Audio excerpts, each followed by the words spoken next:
தொட்டால் தான் தெரியும் சுடும்னு நெருப்பு. சில பேருக்கு சொன்னால் புரியும். சில பேருக்கு என்ன பண்ணுவாங்க, தொட்டால் தான் தெரியும் அதனுடைய விளைவுகள். நெருப்பு தொடாதீங்க, அங்கே காலை வைக்காதீங்க, சுட்டுடும். அதெல்லாம் ஒன்றும் இல்லை, கருப்பாக தான் இருக்குது, நெருப்பு இல்லை, அணைஞ்சி தான் இருக்குதுன்னு சொல்லிட்டு சில பேர் காலை வச்சு பார்ப்பாங்க. நறுக்குன்னு சுடும். சுட்டப்புறம் தான், ஆகா நீங்கள் சொன்னீங்க நான் நம்பலை, உள்ளுக்குள்ளே நெருப்பு இருக்குங்க. அது மாதிரி தாங்க சில பேர் உள்ளுக்குள்ளே நெருப்பை வச்சுக்கிட்டே பழகுவாங்க. அது நமக்கு போக போக தான் தெரியும் சுடுறதை பற்றி. சொற்களாலே சுட்டுடுவாங்க. அதை பழகி பார்த்தா தானே தெரியுது. அது சில பேருக்கு அது லைட்டாக பழகும்போதே புரிஞ்சுக்கிட்டு விலகிடுவாங்க. சில பேருக்கு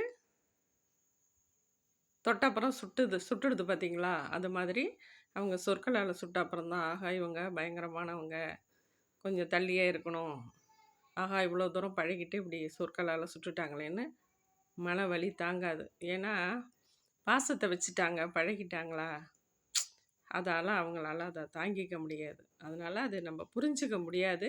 சில பேருக்கு அந்த பக்குவம் இருக்கும், புரிஞ்சுக்கிற பக்குவம். அவங்க ஆபத்தானவங்க. அவங்கள்ட்ட அதிகம் வச்சுட்டா நாவினாலே சுட்டு விடுவார்கள். தீயினால் சுட்ட புண் உள்ளாரும் மாறாதே, நாவினால் சுட்டவடுன்னு சொல்லுவாங்க பார்த்தீங்களா. தீக்காயம் கூட ஆறிப்படும்.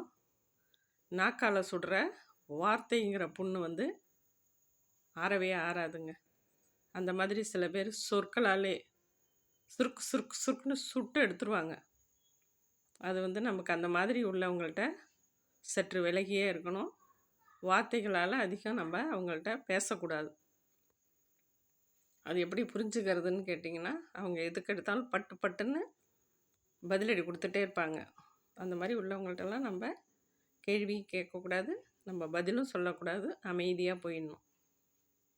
சுட்டுடுச்சேன்னு உட்காந்துக்கிட்ட அப்புறமா வருத்தப்பட்டு பிரயோஜனம் இல்லை. அதனால் மௌனமாக இருந்துருங்க.